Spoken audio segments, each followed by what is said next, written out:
ሂጃብ ይፈቀዳል፣ ንቃብ አይፈቀድም። ማን ነው የለየላቸው? ባለሙያ አለ። የትኛው ሸሪዓ ፍርድ ቤት ነው? የትኛው ደግሞ መጅልስ ነው ንቃብና ሂጃብ ለይቶ የሰጣቸው? ከየት እንደሚያመጡ አናውቅም። የራሱ ጣልቃ ገብነት ነው። ሂጃብ ፈቅደናል፣ ንቃብ አንፈቅድም።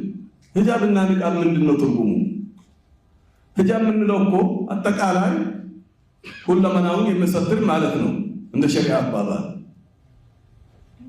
በዚህ ምክንያት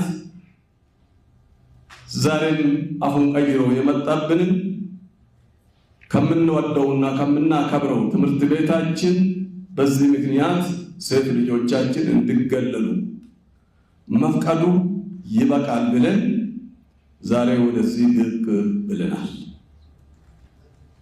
ምክንያቱም እርግጠኛ ነኝ መንግስታችን ሙሉ ለሙሉ መብታችን አክብሮ አስከብሮልን ባለንበት ሰዓት በአንድ ሴክተር በሁለት ሴክተር የሚደርስብንን ግፍና ጭቆና በፍጹም የማንቀበል መሆኑን በዚህ አጋጣሚ ለመላው ኢትዮጵያ ሙስሊም ህብረተሰብ ሊያረጋግጥላችሁ እወዳለሁ። ይህንን ስንል ትምህርት ሚኒስቴር በገዛ ትምህርት ቤታችን በገዛ ገንዘባችን የሰራነውን ቤት የግል ቤት አድርጎ እንደፈለገ የሚጫወትበት አጋጣሚ አንፈቅደውም። ይህንን ስንል ትምህርት ቤታችን የተከበረ፣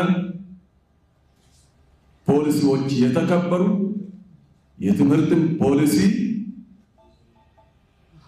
ሙሉ ለሙሉ ስንቀበል ከሸቃችን ጋር የማይሄዱትን የሚቃረኑትን በፍጹም የማንቀበልና ለማስተካከል የምንታገል መሆኑን እየገለጽን ትምህርት ሚኒስቴሩም ይህንን አውቆ ከዚህ በፊት የነበሩት የትምህርት ፖሊሲዎች የተቀየሩ መዓት እያሉ እውነትም ሂጃብን ወይም ንቃብን የሚከለክል ፖሊሲ ካለ ማስቀየር ለምን ተሳነው?